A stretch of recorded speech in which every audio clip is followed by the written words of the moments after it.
Hello everyone, আশা করি যে যেখানে আছেন সবাই অনেক ভালো আছেন। এই যে তাল গোলাচ্ছি। আসলে ভাদ্র মাসে প্রথম শনিবার বা যে কোনো শনিবারই এই যে পাতা পোড়াইতে হয় আর কি। তালের বড়া, এইসব তালের বড়া বা তেল পিঠা, এটাই মেন না। আসলে যে কলা পাতায় তালের একটা পিঠা বানিয়ে সেটা পোড়াইতে হয়, এটা আর কি আমাদের নিয়ম আছে।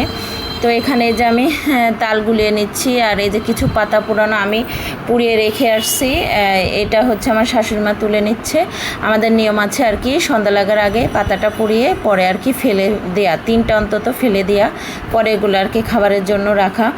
তো আমি চুলায় দিয়ে, তো শাশুড়িমা বললো যে তালটা তুমি গুলিয়ে ফেলো।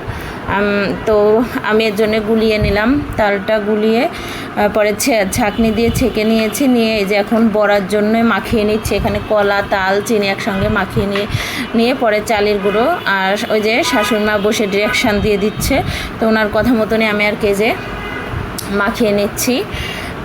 বড়াটার যেহেতু চিনি দিয়ে, এর জন্য আগে মাখিয়ে রেখে দিলাম, কিছুটা গলবে, তারপরে আমি এর মাঝে যে তেল পিঠা বানাবো। তো এর জন্য যে এখানে হাফ কেজি দুধ জ্বালিয়ে নিচ্ছি, এর মধ্যে একবারে চিনি দিয়ে দুধ দিয়ে জাল করে হালকা মানে হাত গরম থাকতে আর কি তেলের পিঠাটা মাখাইলে পিঠাটা কিন্তু খেতে অনেক ভালো হয়, মানে ফোলে অনেক সুন্দর হয়। তো আমার পিঠেগুলো আজকে অনেক সুন্দর হয়েছে, ফুলে ফুলে একদম ডোল হয়ে গিয়েছে। আর আমি কিন্তু এই তেলের মানে অল্পই বানিয়েছি, তো এর মধ্যে একদমই সুজি কিংবা আটা ময়দা কিছু ইউজ করিনি, শুধু আলো চালের গুঁড়োটায়।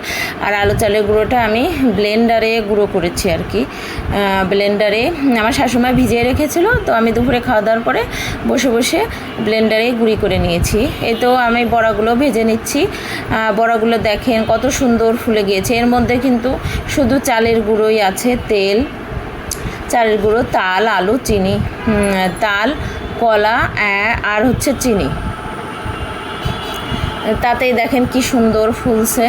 এর মধ্যেও ময়দা দিই নাই, আবার বেকিং পাউডারও দিই নাই, বেকিং সোডাও দিই নাই, কিছু না, এমনিতেই সুন্দর হয় ফুলে ফুলে। তো এই তো তাল পিঠা আর হচ্ছে তেল পিঠা এই আজকে বানিয়েছিলাম আর কি, কালকে বানিয়েছিলাম, আজকে আপনাদের সঙ্গে শেয়ার করলাম। যদি কারোর ভালো লাগে আমার ভিডিওটা দেখে, তাহলে অবশ্যই লাইক কমেন্ট শেয়ার করবেন। যারা আমার ইউটিউব চ্যানেল থেকে দেখছেন তারা আমার ইউটিউব চ্যানেলটা একটু সাবস্ক্রাইব করে দেবেন। আর যারা আমার ফেসবুক পেজ থেকে দেখছেন তারা অবশ্যই আমার পেজটা একটু ফলো দিয়ে আর হচ্ছে একটু লাইক কমেন্ট করবেন। দেখি অনেকেই দেখে, কেউ লাইক করে না। ভাই, লাইক করলে কি টাকা পয়সা বেশি ফুরাই যাবে? আর একটু ফলো দিলেও কি টাকা পয়সা ফুরাই যাবে নাকি জানি না। যদি ভালো লাগে অবশ্যই লাইক করবেন, লাইক দেবেন আর কমেন্ট করে জানাবেন কেমন লাগলো। এই দেখেন আমার তেল পিঠাগুলো কি সুন্দর ফুলে ফুলে ডোল হয়ে গিয়েছে। তো এই তো বড়া পিঠাগুলো সব ভাজা হয়ে গিয়েছে, এখন তেল পিঠাগুলো ভেজে নিচ্ছি। তো এই হচ্ছে, তো আমি আগের চামচটা আর কি ভালো ছিল না, পরে এই যে গোল বাটির চামচটা নিয়েছি, এটা নিয়ে আর কি বানিয়েছি। তো এই তো আমার সব পিঠেগুলো বানানো হয়ে গেছে। আজকের মতন ছোটো ব্লগটা আমি এখানে শেষ করলাম। সবাই ভালো থাকবেন, সুস্থ থাকবেন।